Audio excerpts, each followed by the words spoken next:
సమాజంలో ఇంకా అసమానతలు ఉన్నాయన్నారు ఎమ్మెల్సీ కవిత. అసెంబ్లీ ఆవరణలో పూలే విగ్రహాన్ని ఏర్పాటు చేయాల్సిందేనని తేల్చి చెప్పారు. బీసీ రిజర్వేషన్పై కాంగ్రెస్ చిత్తశుద్ధితో కృషి చేయాలని తెలిపారు. విద్యా ఉద్యోగాల్లో బీసీలకు 42% రిజర్వేషన్ ఇవ్వాలని డిమాండ్ చేశారు. ఉద్యమాల ద్వారానే బీసీ రిజర్వేషన్ సాధించుకుందామని కవిత స్పష్టం చేశారు. స్వేచ్ఛ, సమానత్వం, సోదరభావం అనేటటువంటి అంశాలను మరి పెద్ద ఎత్తున భారత సమాజానికి నేర్పించినటువంటి గొప్ప మహనీయుడు.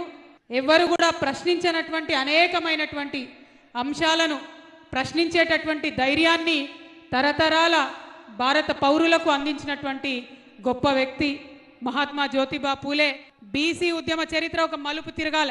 మనం మాట్లాడుతుంటే మనమేదో లేనిది కొత్తగా సృష్టించి మాట్లాడుతున్నట్టు చాలా మంది మన మీద బురద చల్లే ప్రయత్నం చేస్తున్నారు. డెమోక్రసీ అని చెప్తున్నాం, ప్రజాస్వామ్యం అని చెప్తున్నాం, సమానత్వం అని చెప్తున్నాం, స్వేచ్ఛ అని చెప్తున్నాం, సోదరభావం అని చెప్తున్నాం. కానీ మాటల మటుకే ఉన్నది, అది చేతలల్లో కానొస్తలేదు. అందుకే ఇట్లాంటి వేదికలు కావాలి, అందుకే ఇట్లాంటి దీక్షలు కావాలి, అందుకే ఇట్లాంటి ధర్నాలు కావాలి, అందుకే అట్లాంటి కళాకారులు కావాలి. అందుకే మనందరం కూడా పిడికిలెత్తాలి, ఉద్యమించాలి. ఎవ్వరు ఎన్ని మాటలు మాట్లాడినా దయచేసి మీరు దానికి వెనక్కి వెళ్ళొద్దు. ఒక ఎస్సీ ఎస్టీలకే కాదు, బీసీలకు కూడా అనేక సందర్భాలలో అనేకమైన అవమానాలు ఇప్పటికీ జరుగుతున్నటువంటి పరిస్థితి ఈ భారతదేశంలో ఉన్నది. ఇక కొంతమంది పండ్లికలు ఇచ్చుకుంటా ఏం అవసరం రిజర్వేషన్లు, ఎందుకోసం మాట్లాడాలి, బీసీల కోసము ఎందుకోసం మీరు ధర్నాలు చేస్తున్నారు, మీకేమొస్తుంది ధర్నాలు చేస్తే అని అంటే ఏమొస్తుందంటే ఆవేశం వస్తుంది, ఆవేదన వస్తుంది, గుండెలల్లోంచి తన్నుకొని వస్తున్నది.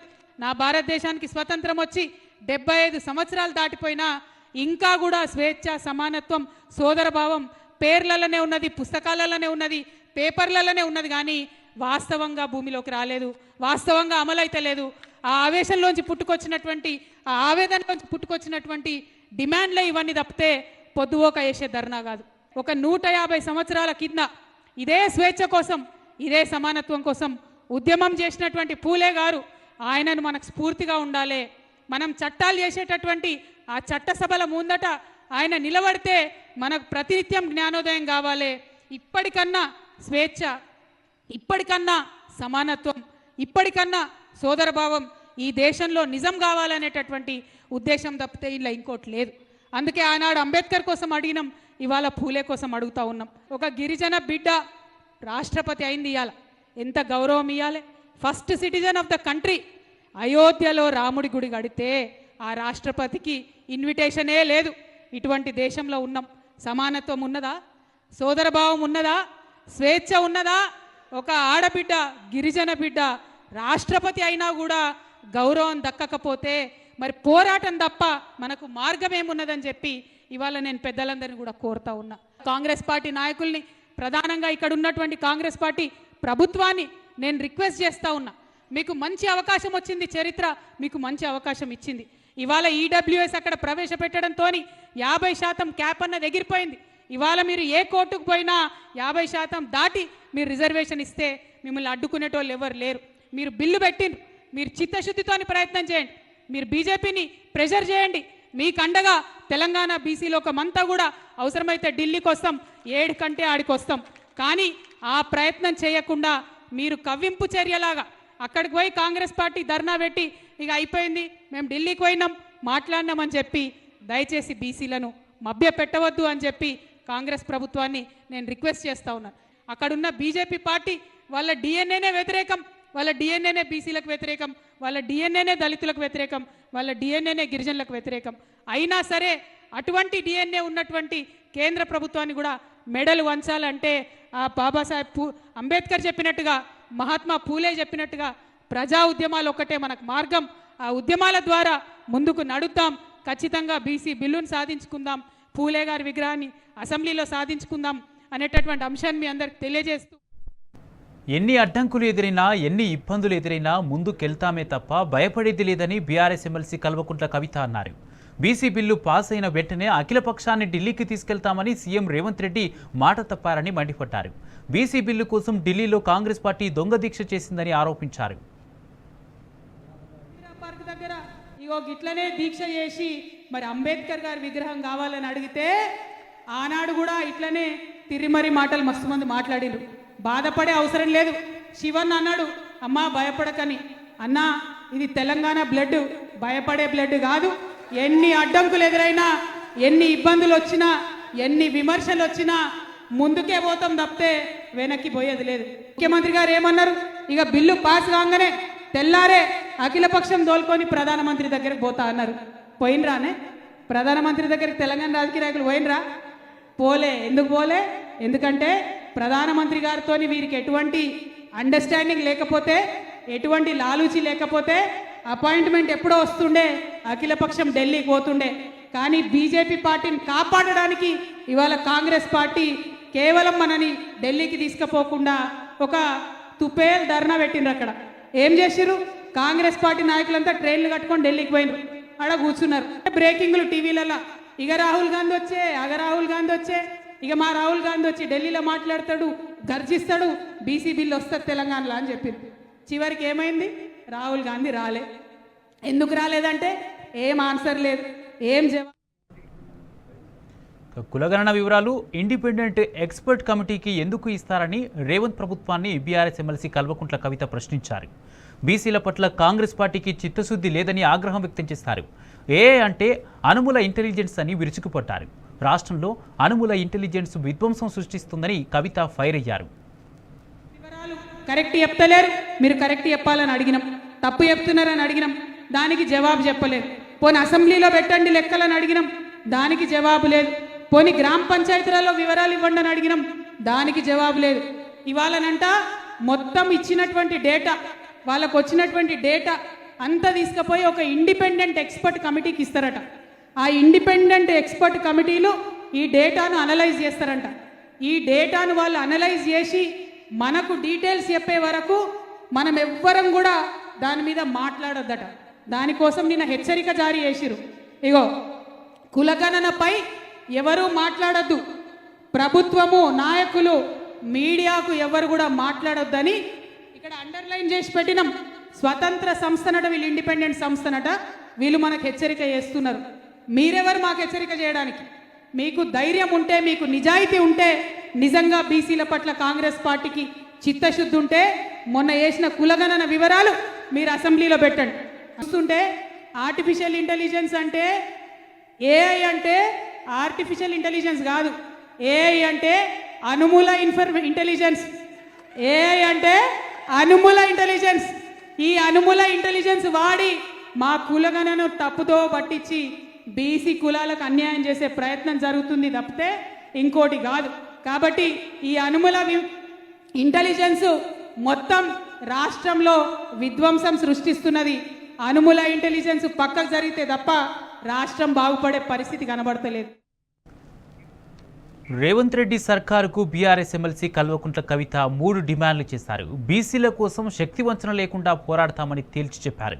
బీసీ బిల్లు పాస్ అయ్యేందుకు ఢిల్లీలో నిరవధిక దీక్ష చేస్తామని స్పష్టం చేశారు. మీరు అసెంబ్లీలో పూలే విగ్రహం పెట్టండి. రెండవది కులగణన వివరాలు అసెంబ్లీలో పెట్టండి. మూడవది బీసీ బిల్లులు ఏదైతే అసెంబ్లీలో పాస్ చేసిండ్రో అవి ఎక్కడున్నాయో చెప్పండి. మీరు ఎక్కడికంటే అక్కడికి వస్తాం. మీలాగా ఢిల్లీలో దొంగ దీక్షలు మేము చేయం, నిజమైన దీక్ష చేస్తాం. ఇవాళ శాంపుల్ మాత్రమే. ఇక్కడ మనం ఓన్లీ పొద్దుగాలటి నుండి సాయంత్రం వరకే ఆకలి కూస్తున్నాం. ఈ బీసీ బిల్లు పాస్ అవ్వాలంటే అవసరమంటే ఢిల్లీకి పోయి నిరవధికంగా నిరాహార దీక్ష కూర్చుందామని చెప్పి ఈ సందర్భంగా నేను తెలియజేస్తూ, మహాత్మా జ్యోతిరావు పూలే స్ఫూర్తి చట్టసభల్లో కనిపించాలన్నారు తెలంగాణ జాగృతి బీసీ సంఘాల నేతలు. కాంగ్రెస్ హయాంలో సామాన్యులకు న్యాయం జరగడం లేదని మండిపడ్డారు. రాష్ట్రంలోని అన్ని కులాల సమస్యలపై ఎమ్మెల్సీ కవిత పోరాడుతుందన్నారు. అసెంబ్లీ ఆవరణలో మహాత్మా జ్యోతిరావు విగ్రహం ఏర్పాటు చేయాలని డిమాండ్ చేశారు. దేశ చరిత్రకు వెన్నెముకగా నిలిచినటువంటి బీసీ కుల వృత్తులందరికీ నిరంతర స్ఫూర్తి ప్రదాతగా ఉన్నటువంటి మహాత్మా జ్యోతిబా పూలే విగ్రహాన్ని అసెంబ్లీలో ఏర్పాటు చేసుకోవడం గొప్ప సామాజిక ఆదర్శం అవుతోంది. ఎక్కడైతే ఈ రాష్ట్రం లోపల చట్టాలు నిర్మాణం అవుతాయో ఆ చట్టాలన్నిటికీ కూడా నిరంతరం స్ఫూర్తి పెంచే విధంగా జ్యోతిబా పూలే నిలువెత్తు విగ్రహం అసెంబ్లీలో సగర్వంగా బీసీలందరూ తలెత్తుకునేలా నిలబడాలన్నది కవితక్క గారి ఆకాంక్ష. విద్యను, అభ్యున్నతిని కాంక్షించి రాళ్ల దెబ్బలను సైతం తింటూ ముందుకు నడిచినటువంటి గొప్ప దంపతులు. త్యాగశీలురైనటువంటి మహాత్మా జ్యోతిబా పూలే, అమ్మ సావిత్రిబాయి పూలేలన్న సంగతి మీ అందరికీ తెలుసు. వారి స్ఫూర్తిని చట్టసభల వల్ల కనిపించాలన్న లక్ష్యంతో ముందుకు సాగుతున్నటువంటి తెలంగాణ జాగృతి యూపీఎఫ్ నాయకులందరికీ కూడా స్వాగతం పలుకుతూ, మహాత్మా జ్యోతిరావు పూలే గారు ఆనాడు అట్టడుగు వర్గాలు అనగారిన కులాలకు సామాజిక న్యాయం జరగాలంటే విద్యనే ప్రధానం, విద్య ప్రకృతి రావాలని చెప్పేసి తన జీవితాన్ని అంకించినట్టు పుణ్య దంపతులు సావిత్రాబాయి, మహాత్మా జ్యోతిరావు పూలే గారు. అలాంటి వారి విగ్రహాలు మరి నాంది పలికితే తెలంగాణ రాష్ట్రంలోనే భారతదేశంలో ఖచ్చితంగా మరి బడుగు బలైన వర్గాలకు అట్టడుగు వర్గాలకు సామాజిక న్యాయం జరుగుతున్నటువంటి ఆశయంతో ముందడుగేసి ఆ ముందడుగు తెలంగాణ జాగృతి అధ్యక్షురాలు కల్వకుంట్ల కవిత ఎమ్మెల్సీ గారు మరి అదేవిధంగా జనవరి 21 మరి 2024లో మరి ప్రారంభించుకుంటే ఆనాడు స్పీకర్ గారికి గడ్డం ప్రసాద్ గారికి లేఖ అందించినాం. ఏమయ్యా మీ కాంగ్రెస్ ప్రభుత్వంలో అసెంబ్లీలో అట్టడుగు వర్గాలకు న్యాయం చేస్తా అంటున్నావు, సామాజిక తెలంగాణ తెస్తా అంటున్నావు, బడుగు బలైన వాళ్ళకి కామాడు డిక్లరేషన్ పెడతా ఉన్నావు. మొట్టమొదటిగా మా పూలే గారు బహుజన నాయకుడిని మీ పూలే అసెంబ్లీలో పెట్టమని చెప్పి కోరింది కవితమ్మ. ఈ స్పీకర్కు లెటర్ ఇచ్చినాం. ఇక్కడ కుల సంఘాల నాయకులం, జాగృతి నాయకులు అందరం కూడా అడిగేసి మరి పయనించినాం. ఇప్పటి వరకు కూడా ప్రభుత్వం ఇంకా చర్యలు తీసుకోకపోవడం కూడా సిగ్గేస్తుంది, సిగ్గు అనిపిస్తుంది. కేవలం కూడా బడుగులని ఓట్ల ద్వారా వాడుకోవడం కోసం, రాజ్యాధికారం దూరం చేయడం కోసమే కాంగ్రెస్ ప్రభుత్వం ప్రయత్నం చేస్తుంది. ఇప్పటి వరకు తెలంగాణ రాష్ట్రంలో మరి అన్ని కుల సంఘాలుగా రాష్ట్రంలో 70 కుల సంఘాల వారిగా ఒక కులానికి ఒక కులంగా మాట్లాడి మీ కుల సమస్యలు ఏమున్నాయి, మీ కులంలో ఉన్నటువంటి ఇబ్బందులు ఏమున్నాయి, రాజ్యాధికారంగా రాజకీయంగా ఎదగపోవడానికి కారణాలు తెలుసుకుంది కవితమ్మ. ఖచ్చితంగా విద్యాపరంగా, ఉద్యోగపరంగా, రాజకీయ పరంగా బిల్లులు వేరుండాలని చెప్పి కూడా మనందరిని కూడా సంఘటన చేసి బీసీల అడుగులకు మరి ఇలా కదలిక తెచ్చినటువంటి కవితమ్మని ప్రభుత్వం తొలగి ఖచ్చితంగా 3 బిల్లు పెడితే అది కవితమ్మ విజయం అనుకుంటారు. కాబట్టి 3 బిల్లు పెట్టకుండా 2 బిల్లు పెట్టింది. ఆ 2 బిల్లులు పెట్టాలనే అంశం కూడా తెలంగాణ రాష్ట్రంలో మొట్టమొదటి మాట్లాడిన మహానాయకురాలు ఎవరంటే అది శ్రీమతి శ్రీ కల్వకుంట్ల కవితమ్మ గారి. ఈ విజయం కూడా బీసీల విజయం, తెలంగాణ కవితమ్మ విజయం, జాగృతి విజయం, యూపీఎఫ్ విజయం. ఖబర్దార్ కాంగ్రెస్ పార్టీ నాయకులారా, అసెంబ్లీలో పూలే విగ్రహం రావడం ఖాయం. అది కవితమ్మ దీక్ష ఫలితంగా రాబోయే రోజుల్లో కూడా ఖచ్చితంగా ఫలితం సాధించుకుంటాం. పోరాడితే వచ్చేది హక్కు, అడుక్కుంటే వచ్చేది భిక్షం. ఎవరిని అడుక్కోవాల్సిన కర్మ మనకు లేదు. ఈ రేవంత్ రెడ్డి మనకు భిక్షం వేయాల్సిన అవసరం లేదు. ఇది పోరాటం. జ్యోతిరావు పూలే విగ్రహం అక్కడ పెట్టడం అనేది మన హక్కు. నువ్వు అధికారంలో ఉన్నావు కాబట్టి నువ్వు పెట్టు, లేకపోతే అధికారంలోకి వచ్చేవాడిని తెచ్చుకొని అక్కడ విగ్రహం పెట్టిస్తారు, జాగ్రత్త అని మనం హెచ్చరిక చేయాల్సిన అవసరం ఉంది. ఒకటి, ఈ రాష్ట్రాన్ని పాలిస్తున్న వ్యక్తి ఒక బుడ్డరకాను, పెద్ద కన్ఫ్యూజర్ మాస్టరు. అతను ఈరోజు బీసీలని వంచిస్తూ ఉన్నాడు. అది తెలిసి కూడా కొంతమంది బీసీ నాయకులు ఆయన విగ్రహానికి పాలాభిషేకం చేస్తే ఆ రోజు మొత్తం నాకు అన్నం తినాలనిపించాలి. ఈ దరిద్రుడు బీసీలలో పుట్టి ఇదేం పని రాని ఆయన అన్నది. అంటే ఎక్కడ పుట్టినవని కాదు, ఏం చేసినవని కాదు. బీసీలలో పుట్టని కవితమ్మేమో బీసీల కోసం పోరాటం చేస్తుంటే, బీసీలలో పుట్టిన దరిద్రులు పోయేమో ఆయన విగ్రహానికి పాలాభిషేకం చేస్తున్నారు ఫోటోకి. ఇది ఒక దరిద్రం. అందుకని బీసీలందరికీ నేను ఇచ్చే పిలుపు ఏంటయ్యా అంటే, మనం ఏకమవుదాం. ఎవరైతే మనకు వ్యతిరేకంగా చేస్తూ ఉన్నారో, ఎవరైతే బిల్లుని దాచిపెడతా ఉన్నారో, ఎవరైతే మన లెక్కల్ని తగ్గించి చూపెడుతున్నారో, ఎవరైతే మనకి ఇచ్చిన హామీల్ని అమలు చేయడం లేదో, ఇదే బీసీ అదే రేవంత్ రెడ్డి గోసిని పీకాల్సిన అవసరం ఉంటుంది. ఎందుకంటే ఆయన అసెంబ్లీలో చెప్తాడు ఎప్పుడు, వాని గోసి పీకుతా, వీని గోసి పీకుతా, వాని గోసి పీకుతా అన్నది.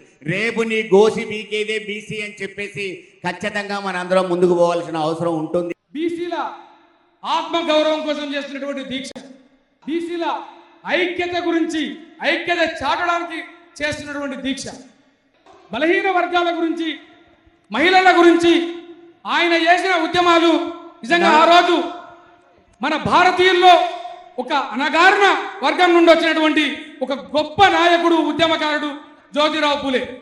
అలాంటి వ్యక్తి విగ్రహాన్ని మనం ఈరోజు ఈ రాష్ట్రం సాధించుకున్న తర్వాత తెలంగాణ అసెంబ్లీలో విగ్రహాన్ని పెట్టమని ఈరోజు ఇక్కడ నుండి డిమాండ్ చేస్తున్నాం. నిజంగా ఈరోజు వారి విగ్రహం మా బీసీల ఆత్మగౌరవం, మమ్మల్ని మేము గౌరవించుకున్నట్టయితుంది. వారి విగ్రహాన్ని ఖచ్చితంగా మరి అసెంబ్లీలో ఉంచాల్సిన అవసరము, పెట్టాల్సిన అవసరం ఎంతైనా ఉందని చెప్పేసి ఈ సందర్భంగా తెలియజేసుకుందాం. ఈ యొక్క సాధన దీక్ష ఇది మామూలు దీక్ష కాదు. అగ్రవర్ణాలకు సంబంధించినటువంటి అగ్రవర్ణ భావజాలానికి సంబంధించి 25 ఏళ్లుగా గొడ్డలి పట్టుకొని కవిత్వం రాస్తున్న మేము ఈరోజు కవితక్క కూడా బీసీల పక్షాన మాట్లాడి నీ జన్మను ధన్యం చేసుకున్నానన్న విషయాన్ని స్పష్టంగా చెప్తున్నా. బహుజన రాజ్యానికి సంబంధించినటువంటి ఒక సుదీర్ఘమైనటువంటి పోరాటాన్ని చేయవలసిన అవసరం ఉంది. ఈ పోరాటానికి ముందు నిలబడటం మామూలు విషయం కాదు. చాలా ధైర్యం ఉండాలా, కలేజా ఉండాలా, శక్తి ఉండాలా. ఆ శక్తితో మాత్రమే ఈరోజు కవితక్క వచ్చి బహుజన బిడ్డగా వచ్చి బహుజన పక్షపాతిగా మాట్లాడుతున్నారు. మహాత్మా జ్యోతిబా పూలే ఆయన చేసినటువంటి పోరాటం మామూలు పోరాటం కాదు. ఆయన బహుజనుల కోసం ఇప్పుడు అసెంబ్లీలో గాంధీ విగ్రహం ఆల్రెడీ ఉంది. ఈ దేశానికి స్వాతంత్రం తెచ్చిన గాంధీ విగ్రహం ఉంది. మరి మహాత్మా జ్యోతిబా పూలే విగ్రహం ఎందుకు పూలే విగ్రహం అంటే, ఈ దేశానికి స్వాతంత్రం తీసుకొచ్చావు గాంధీ గారు. ఈ దేశానికి స్వాతంత్రం వస్తే నా బహుజనులకు ఏం స్వాతంత్రం వస్తుందని చెప్పండి అని 150 సంవత్సరాల క్రితం అడిగినటువంటి వాడు మహాత్మా జ్యోతిబా పూలే.